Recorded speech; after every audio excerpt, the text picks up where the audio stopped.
Hello and welcome to the Silver King's War. I'm Michael Sievers, the writer, producer, and creator of this podcast series about my father's Second World War as a B-26 bombardier.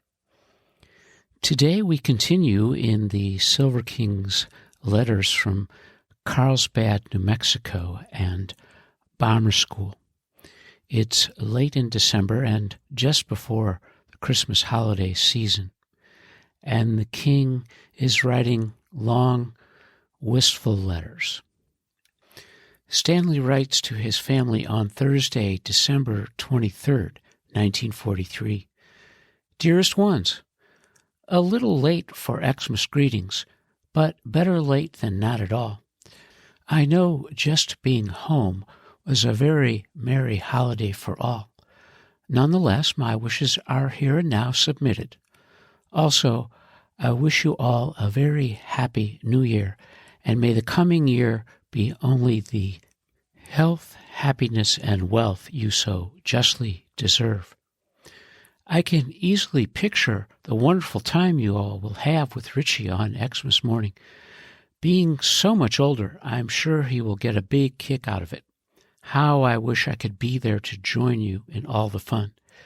This is my first Xmas away from home, and I pray my last. It will only seem like another day. Have lots of fun for me, too. Now I want to thank you for your very kind and generous gift. It was wise of you to send money, but you really shouldn't have made it for so much. Believe me, I appreciate it from the bottom of my heart. You can be assured I'll make good use of it. In fact, I'll probably be the best-dressed officer in the Army, with credit going to you. Right now, it appears we will have a white Christmas here deep in the heart of New Mexico. Late this afternoon, it began snowing lightly and has slowly increased. The ground should be well covered by morning. I'm wondering if you're experiencing the same there. The latest weather reports have it that there is a cold front moving your way, so be prepared. It may be there in 2 days or 2 months. It's a relief to know you're over your colds. There seems to be bad weather all over the country. This week is over as far as duty is concerned. We have open post from noon tomorrow until Sunday night, which is quite a holiday from the Army. As yet, I haven't plans as to how I will pass the time, that is, except for dates with Mary. As usual, we'll have a swell time. Tomorrow, the first class of the school will graduate, and 3 weeks from Friday, I will graduate. Oh, what a wonderful feeling.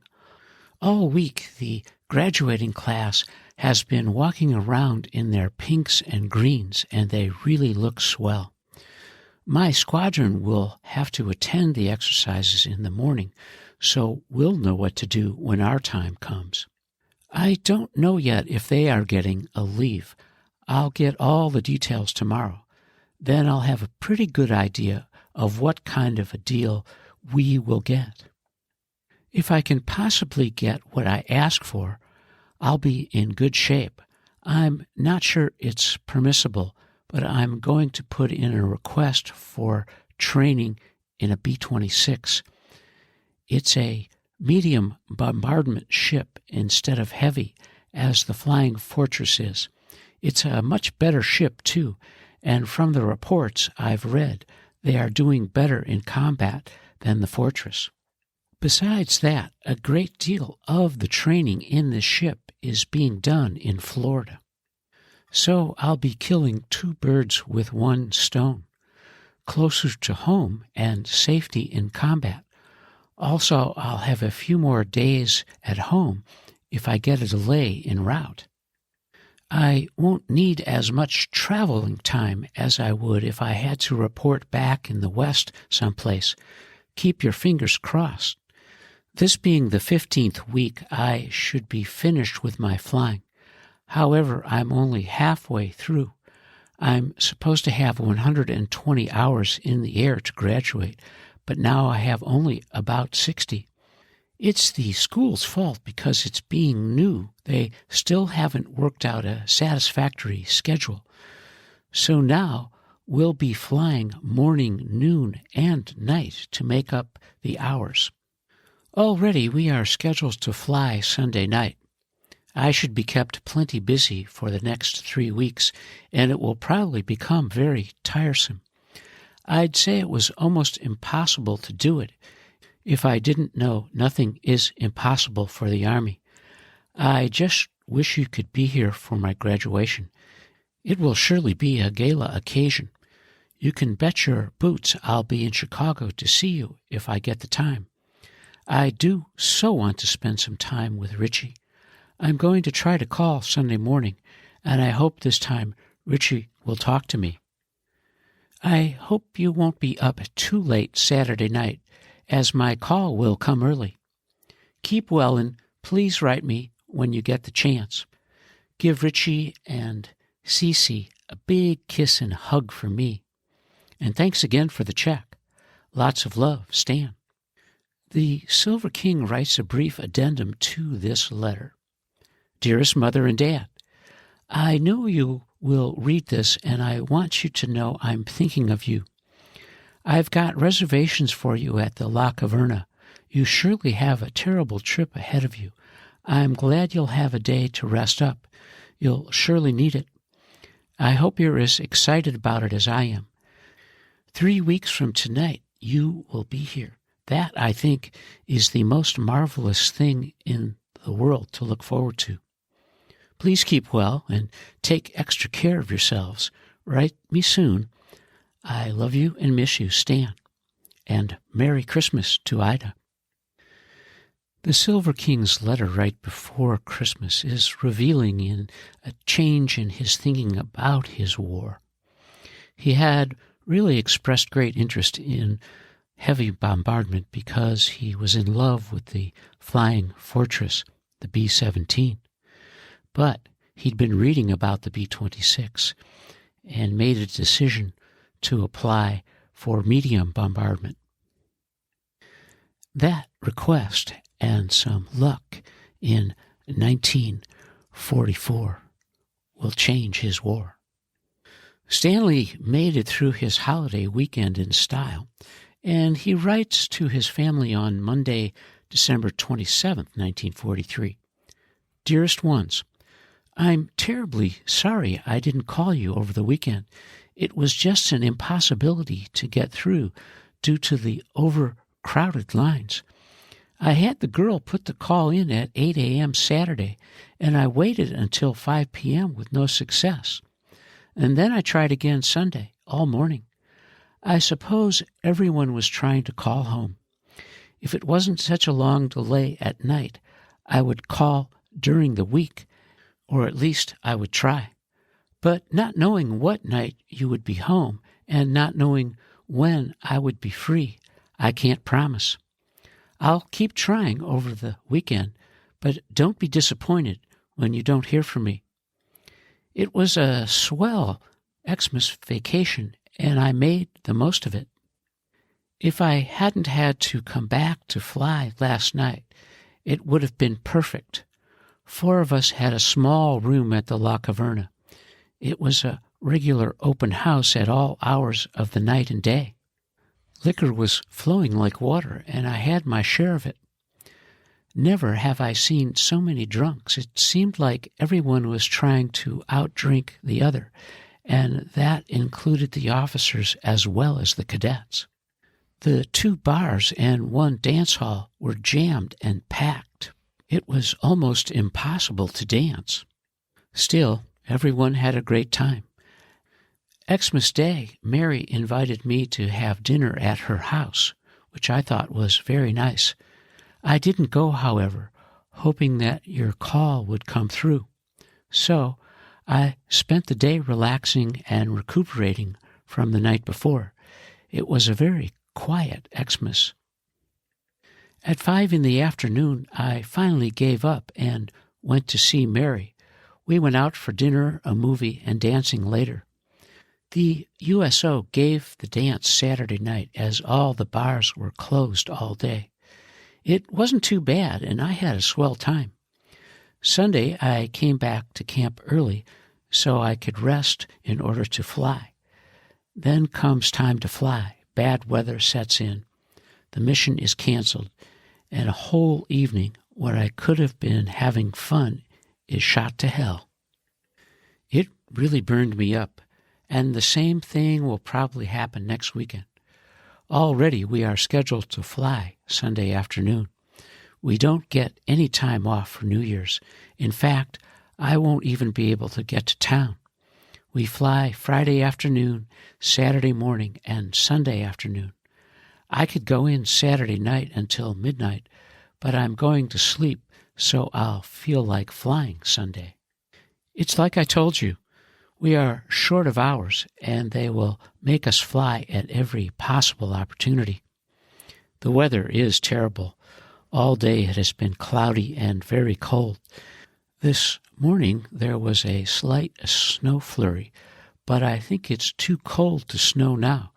There hasn't been any flying all day due to the low ceiling, and if it keeps up, I don't see how we'll be able to make up the last hours. We'll have to fly instead of sleep. Only 18 more days to go now, thank goodness. I get more excited each day.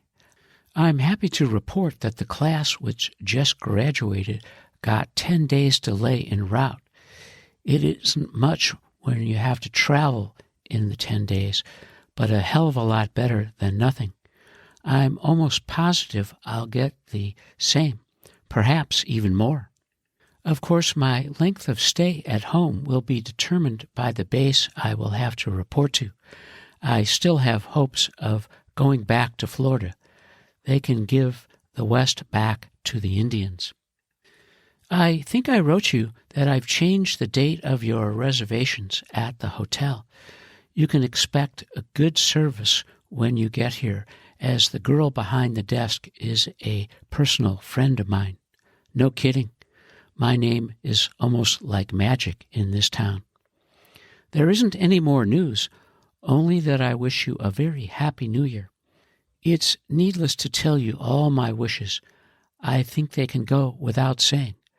But I shall make one wish, the one that holds uppermost position. May the coming year find us all together, living in supreme happiness and health. And may God hear me when I say, God bless you and keep you. My love to everyone, and especially to Ida for the sweet Xmas card. I love you and miss you, Stan.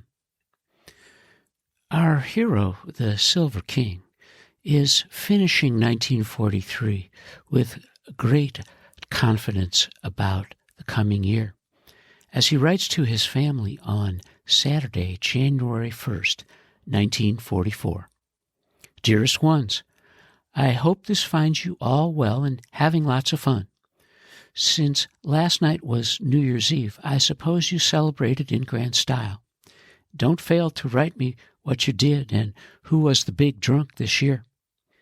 I spent a very quiet evening. In fact, I was in bed before midnight. Surely a far cry from the way it was last year. And we were scheduled to fly this morning, but once again it was canceled due to the weather. The ceiling was low and it was raining. And speaking of low, it fits perfectly as to how I felt last night. I just hope I never feel as homesick as that again. It's undoubtedly the worst feeling in the world. All I could think about was all of you being together. I would have easily thrown away everything to have been with you. I pray to God I'll not have to greet another year in this damn army. I know now that all my children will be girls.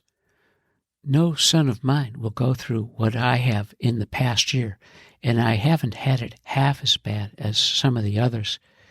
It's a miserable existence, however you may look at it.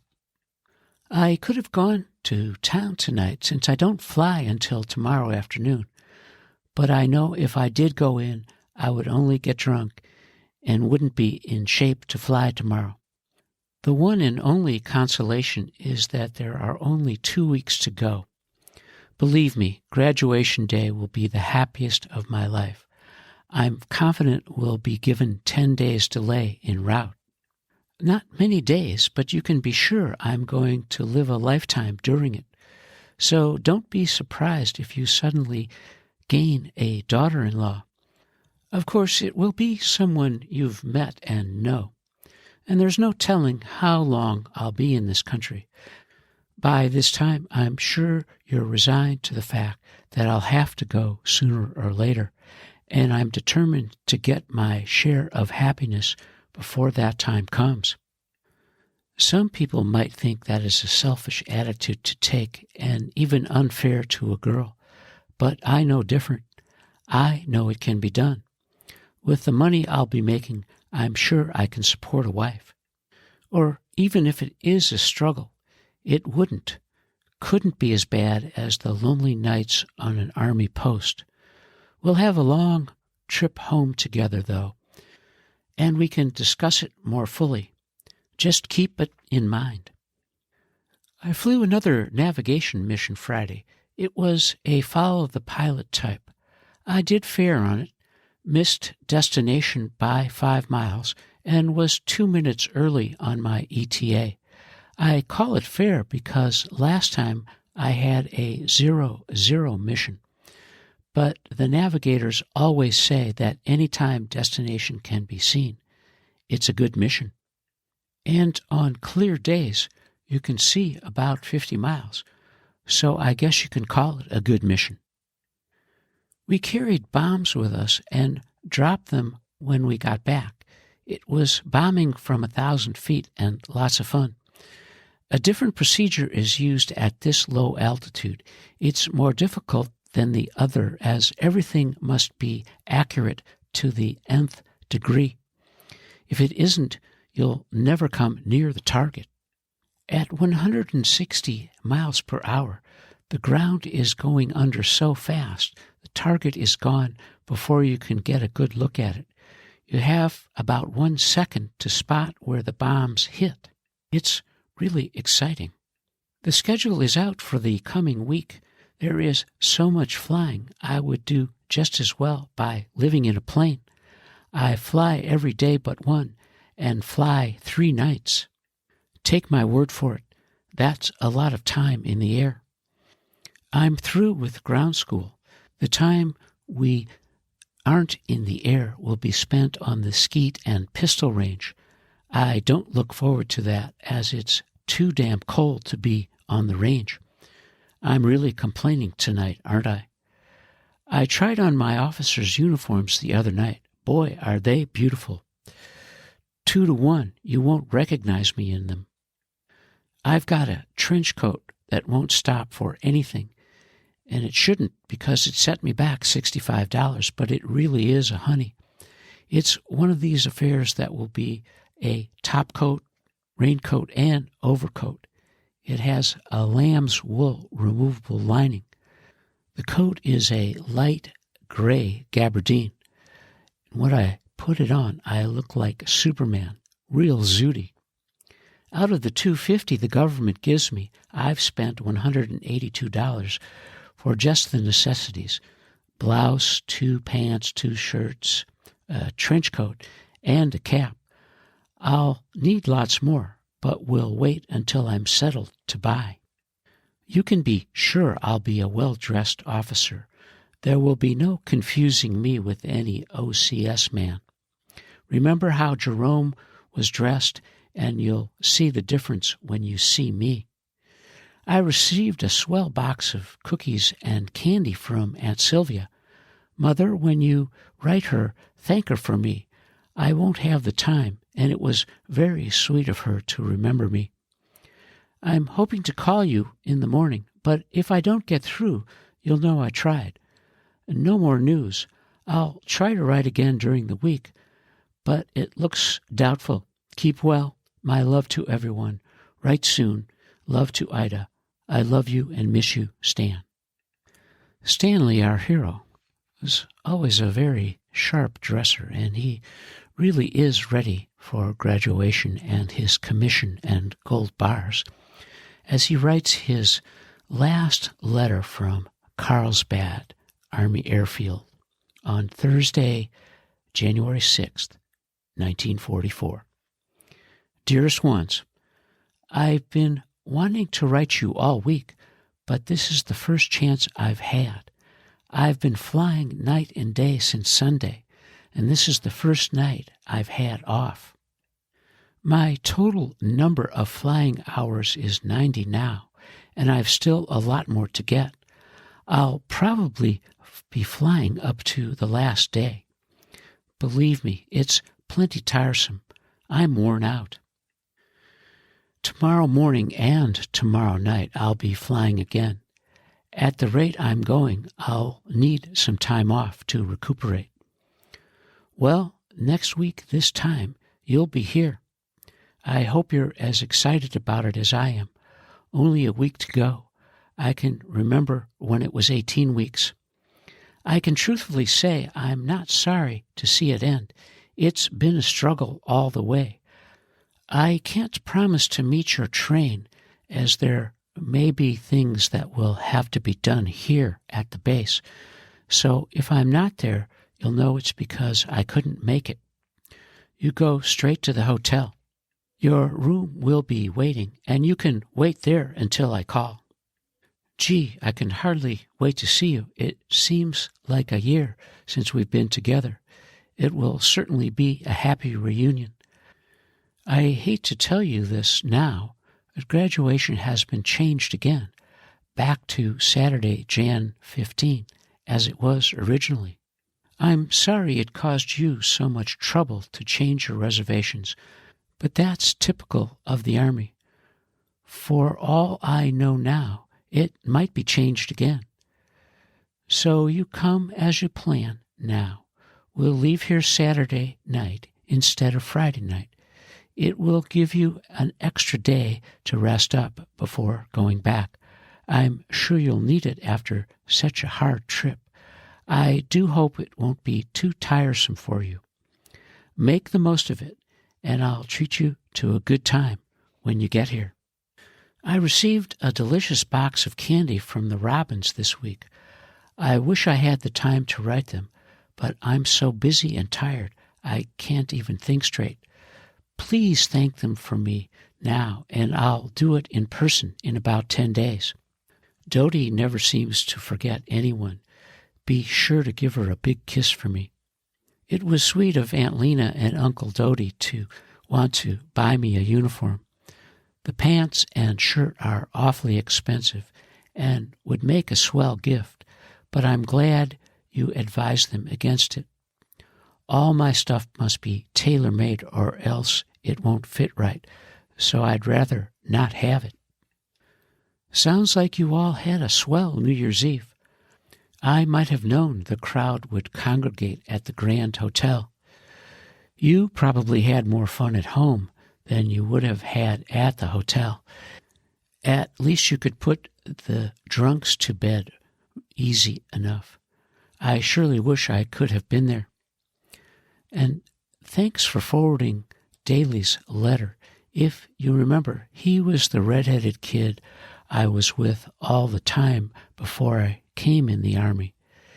He went into the cadets a month before I did and was at Santa Ana when I was at Maxwell. He received his wings as a pilot and is flying a fighter plane now. Lucky boy. I know you'll hate to see the kids leave. I'm sorry they won't still be there when I get back. I'm just hoping I'll get to Chicago for a couple of days anyhow. It's almost imperative that I do. I'll do my best to call Sunday. I do want to talk to them before they leave. Keep well and have a swell trip, and I'll see you next Thursday. Love to Ida. I love you and miss you, Stan. This is the end of Carlsbad Letters Part 7, and the end of the Silver King's writing from bomber school. He's about to graduate, receive his gold bars, and begin the next phase of his training in the Silver King's War.